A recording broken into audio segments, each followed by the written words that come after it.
Halo semuanya, selamat datang. Kali ini kita akan ngebahas salah satu momen paling menegangkan dalam sejarah modern. Kita bakal melihat gimana perselisihan pasca perang dengan cepat berubah jadi krisis berskala global.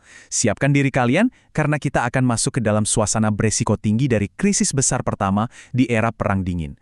Momen di mana setiap keputusan, sekecil apapun, bisa jadi penentu nasib dunia. Gini, bayangkan ada sebuah bom waktu. Tapi, bom ini bukan terbuat dari bahan peledak, melainkan dari lembaran kertas dan koin. Gila kan? Gimana ceritanya sebuah kebijakan ekonomi yang kedengarannya simpel, cuma mengenalkan mata uang baru, bisa memicu reaksi berantai yang hampir aja menyeret umat manusia ke jurang Perang Dunia Ketiga, padahal perang sebelumnya baru aja kelar loh. Penasaran? Yuk kita telusuri bareng-bareng. Oke, kita mulai dari awal. Setelah Perang Dunia Kedua berakhir, Jerman tuh kondisinya hancur lebur, dan negaranya termasuk ibu kotanya Berlin dibagi jadi beberapa zona pendudukan. Ada zona yang dikuasai Amerika Serikat, Inggris, Prancis, dan satu lagi, Uni Soviet. Nah disinilah akar dari blokade Berlin tahun 1948 bermula.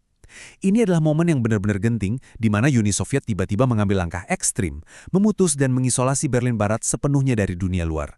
Benar-benar ditutup total. Biar lebih gampang, bayangin situasi ini kayak papan catur raksasa geopolitik. Di satu sisi, Uni Soviet udah babak belur banget gara-gara invasi Nazi. Jadi wajar aja kalau pemimpin mereka, Joseph Stalin, pengen banget mastiin Jerman tetap lemah.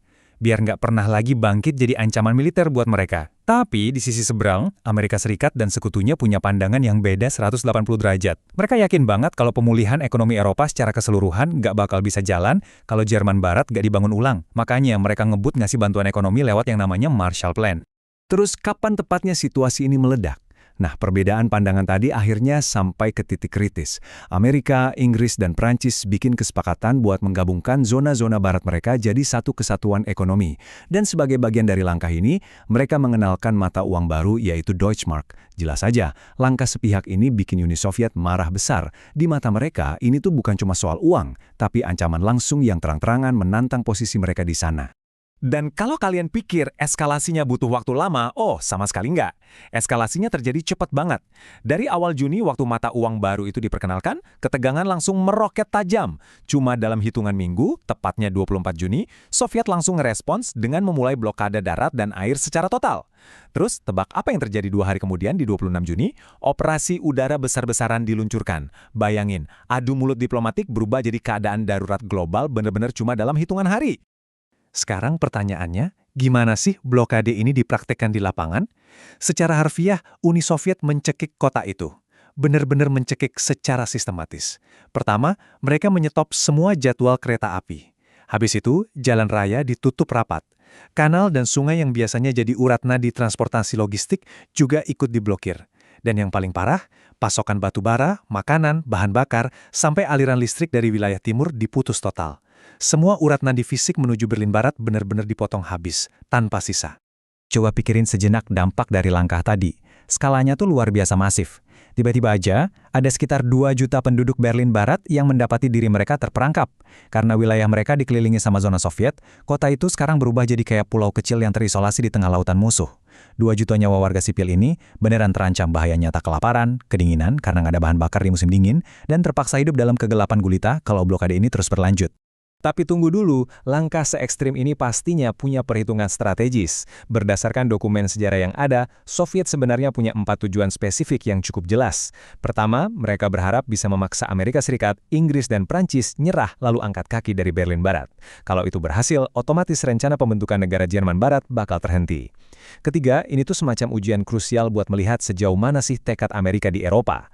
Dan terakhir, kalau Berlin Barat sampai jatuh, seluruh kota Berlin punya potensi besar buat masuk sepenuhnya ke dalam orbit komunis. Menghadapi blokade yang rapet banget ini, pihak Barat posisinya serba salah. Kalau mereka maksa menerobos pakai kekuatan militer darat, wah, resiko memicu perang besar yang bisa jadi Perang Dunia Ketiga benar-benar di depan mata. Makanya, mereka menahan diri untuk nggak melepaskan satu tembakan pun. Alih-alih pakai kekerasan, mereka memilih jalan keluar yang saat itu kedengarannya nyaris mustahil. Sebuah keajaiban logistik lewat udara yang belum pernah ada presidennya dalam sejarah. Dan untuk ngasih gambaran seberapa gila operasi udara ini, coba lihat angka fantastis ini. 2,3 juta ton. Ya, kalian nggak salah dengar. Itulah total berat persediaan yang berhasil dikirim sama pesawat-pesawat Amerika dan Inggris ke Berlin Barat selama operasi Berlin Airlift. Untuk sebuah operasi yang 100% cuma mengandalkan jalur dari langit, Angka ini benar-benar di luar nalar. Luar biasa masif. Terus, apa aja sih isi dari jutaan ton pasokan itu? Nah, lewat koridor udara yang masih terbuka, pesawat-pesawat itu nerbangin semua hal yang dibutuhin buat menghidupi satu kota yang lagi diisolasi.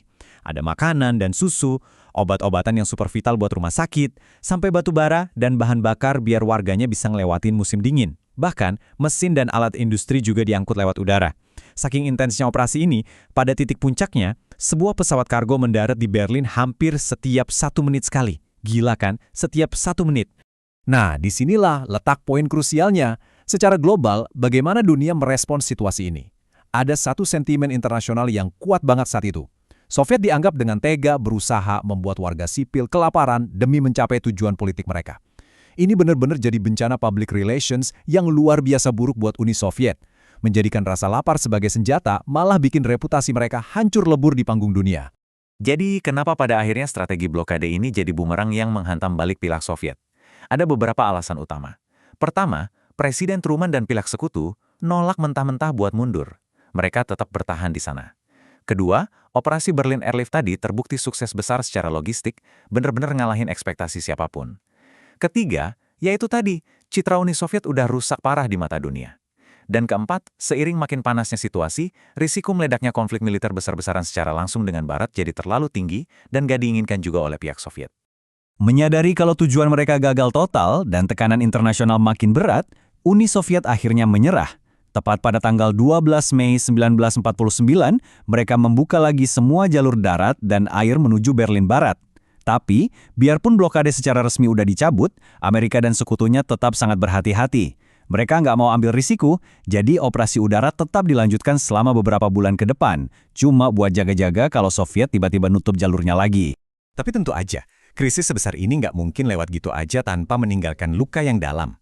Bukannya menyatukan, krisis tahun 1948 ini justru bikin perpecahan Jerman jadi permanen. Dari krisis ini di tahun 1949, lahirlah dua negara yang benar-benar beda haluan. Di wilayah barat, berdirilah Republik Federal Jerman dengan sistem ekonomi kapitalisnya, dan di wilayah timur muncullah Republik Demokratik Jerman dengan sistem ekonomi komunisnya.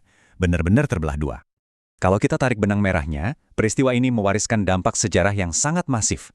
Selain bikin Jerman terbelah permanen, krisis ini juga jadi pendorong utama terbentuknya Aliansi Pertahanan Barat, yaitu NATO, di tahun 1949. Sejak saat itu, Berlin langsung terkunci posisinya sebagai pusat dan simbol paling nyata dari konflik ideologi Perang Dingin selama puluhan tahun. Dan buat Amerika Serikat beserta sekutunya, ini adalah sebuah kemenangan psikologis yang monumental. Mereka berhasil membuktikan kalau tekanan berat dari Soviet bisa ditangkal dengan sukses tanpa harus melepaskan satu pun tembakan. Sebagai penutup, saya pengen ngajak kalian mikirin satu pertanyaan provokatif ini. Blokade Berlin itu bukan sekedar urusan nutup jalan atau ngirim pesawat semata. Ini tuh semacam cetak biru, sebuah panduan tentang gimana dua negara adidaya bakal bertarung di era nuklir. Pertanyaannya, gimana ceritanya satu keberhasilan logistik di langit Berlin ini bisa menetapkan aturan main untuk 40 tahun ketegangan global yang mengikutinya? Coba renungin deh. Semoga pembahasan kita kali ini memicu rasa ingin tahu kalian untuk terus ngulik sejarah Perang Dingin. Terima kasih udah dengerin, dan sampai jumpa.